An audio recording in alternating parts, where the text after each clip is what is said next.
All right, recording is rolling. It is Tuesday, April 9. It's going to be a lab day. You guys got to figure out what is the resistivity of Play-Doh. Hey, before I demo this for you guys, here, I got a couple other things. And so I do have a breadboard here. Now this is not directly related to today's lab, but I mean electricity. So there's kind of a connection there, right? All right. So if you look at there's a poster over there. It says breadboard. Shows you what it looks like on the opposite side of this. And I did throw some breadboards back in the lab area just so you can see them up close. Again, you don't actually need it for today's lab, but what's going on inside each of these plugins? There's a metal strip behind, and so you guys see on the far left, there's a couple of metal strips. They're called rails or buses, right? Run the entire length. The same thing here. So I got a couple of leads. I just used some paper clips. Got a couple of leads. Right, and this lead is going to go all the way down to this resistor. I have one resistor. It's exactly like showing you on the poster. Look, it's got some colored bands, right? And then now this is going to bridge this gap. And behind these 5 pinholes, right, there's a metal strip. Right, and then I'm using this LED to bridge another gap to these 5 holes. There's a metal strip, and then I'm using this LED to bridge another gap, right, and that goes to this rail or bus. Right, it goes by both names. Goes to this lead, and so when I connect this to my 5-volt cell phone charger, let's see if this lights up the LEDs. Boom! It does. Look, I got a red LED and a green LED. Look at that. Is that there you go. So it creates a circuit. Okay, this little side thought. While I'm showing you guys breadboards, let me switch over and show. Whoops, a little ahead of ourselves there. Right. See, is it this one? I think I want to show you. Okay. Yeah, introduction to breadboards. Okay. So again, the name comes from historically they use these breadboards and they use these over and over again. Say, hey, let's just like manufacture this thing, right? So show you breadboard. Right. I'm gonna skip through. Okay, it's creating a circuit there. Oh, he's creating some circuits. That's all fun. Okay, where is? Oops, I think it went past what I meant to. Right. Watch this. Watch this. Hey, look, it's a little robot. Ooh. Yeah. So that's it's all wired to breadboard. It's got different components to do. All right. All right. So let's decide out there. Let's go back to back over here. Pump that. Switch this.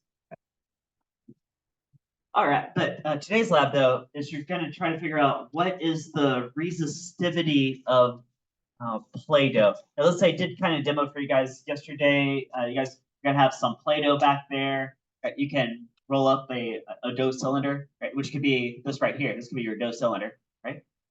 Or think of it like one of these posters. You guys see a poster in the room hanging? It looks like this, right? This is going to be a really helpful poster today, right? Because this has a bunch of stuff on it that you need, right? So, ooh, look at this cylinder here. This could be a dough cylinder. I've got it labeled wire. It's the same idea, right? Something that can conduct electricity. So, so from end to end, how much resistance is there? Well, the wires in your house are probably copper. They might possibly be aluminum. That's usually the 2 materials used for wires, right? Right. But they're probably not Play-Doh. Although yesterday I showed you guys you could conduct electric current through Play-Doh. Play-Doh will conduct electricity too, right? So how much resistance from end to end, right? In one factor is this variable resistivity, right? Material property. So the longer the wire or dough cylinder, the more resistance, right? That's a directly proportional, right? If it's 10 times the length, it's 10 times the resistance end to end, right? The fatter the wire, the more the cross-sectional area, the less the resistance. There's an inverse relationship, right? And here's this last variable, resistivity, right? Now, your goal today is to figure out what is the resistivity, this material property of Play-Doh. So let's think of this lab's backwards. Guys, everybody look up here. Let's think of this whole thing backwards. You can calculate resistivity as long as you know these variables. Can you guys use a ruler to measure length? Can you use a ruler to, maybe measure the diameter and calculate area? Do you guys know how to get area of a circle from diameter? Right? Hold on to that idea because I'll show you guys that when we break out the table. Right? And then resistance. Well, I've got some multimeters back there. I don't have one right in front of me, but multimeters. You guys remember? You can probably go through Ohm's law and calculate resistance from voltage and current. Do you guys think you could do that too? Right? Do I have that right here? Right. Like, guys, if you measure what is the potential difference voltage, right, and you measure what is the current in amps, you could calculate resistance. Did you do that? Right? And I got that all kind of right here. Right? So here's Ohm's law, rearrange it to solve for the resistance, V over I, plug that in right there. Right, here's the length of the dose cylinder, direct measurement. Here's cross-sectional area. Oh, there it is, cross-sectional area. Right? Now, area of a circle based on radius is that pi r squared. And based on diameter, it's pi over 4 times diameter squared. Okay, you guys that too? Let's see how this is all gonna connect together. Okay, so you guys' lab paper, let's walk through this here. All right, so left to right, got diameter in meters. Right, so guys, 1 meter, that's a whole meter stick. If we're talking about like let's say you have a couple of centimeters, guys, 2 centimeters. How many meters is 2 centimeters? 0.02. So you guys know a lot of these numbers are going to be real tiny today, right? Including guys, cross-sectional area in square meters. Last class, some students saying, I'm getting really tiny numbers. Is that right? Guys, look at the floor. Look at the floor tiles. 3 by 3. So like 9 floor tiles. That's approximately 1 square meter, right? Not exactly, pretty close to, right? So we're talking about the cross-sectional area of a little tiny dose cylinder. It's gonna be like 0.00 something, right? A little tiny number, right? That makes sense too, right? Square meters, right? Can I do that? Pi over 4 d squared. Length in meters. So if it's like 15 centimeters long, could you call it 0.15 meters or something like that, right? Now voltage and current. I've got a video demo to remind you guys from last week how to do it. But you guys used the multimeters last week. You guys remember, and you can use this schematic right here to help you out. The voltmeter you're going to connect in parallel. Look at that, because you're looking for a potential difference between 2 points. The ammeter, you have to break open your circuit and connect it in series. Look at that too. Is that right? So you get current, you get voltage in volts, current in amps. You see that? Then you can use Ohm's law, like I showed you guys before, to calculate what's the total resistance, and then take all these, combine it with cross-section area and length to calculate resistivity. Right, you guys see that? Okay. And then for the camera, I've got a really similar looking table. It's a little bit easier to read right there. Okay. Variables, units. Right, you guys see that? Okay. So let's switch back over to computer. Let's do switch screen. Right. And play you guys a video demo of this whole lab. Right. Oh, well, more or less. It's going right. Oh, look, he's got a dose cylinder. You see that? Right. And here's his voltage source in the back. He's going to connect this to make a circuit. Right. Now, yesterday, I basically created that, but I also threw in an LED just to show you that the LED would light up. I did throw some LEDs back on the lab table, so if you want to use the LED, you don't have to use the LED. It's not actually part of the lab, but if you do, if you want the LED to turn on, make sure you're like bridging a gap. Right. Another detail is the LEDs only work in one direction. So if it doesn't turn on, then try rotating it 180 degrees and it might turn on the other way. Right. Right. So, all right. So he's got this hooked up. Now there is electricity flowing through, but there's this whole circuit. Now here's this multimeter here. Right. And ooh, guys, right there. Let me pause. Come on.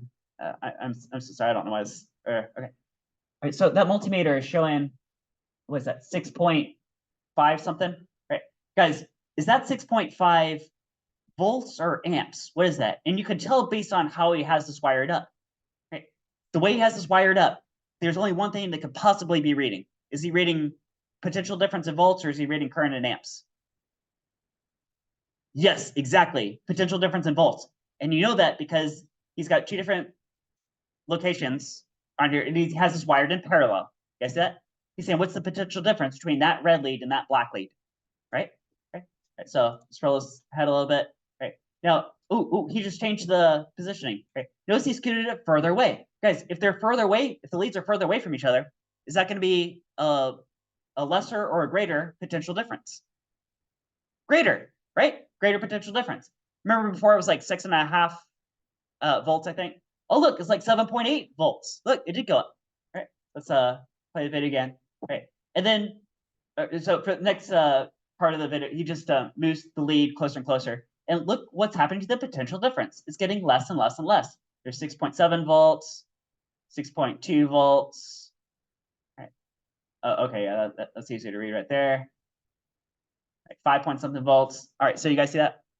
Right. It should be approximately directly proportional. Like if it's twice the length, it should be twice the voltage approximately. Okay, you guys see that?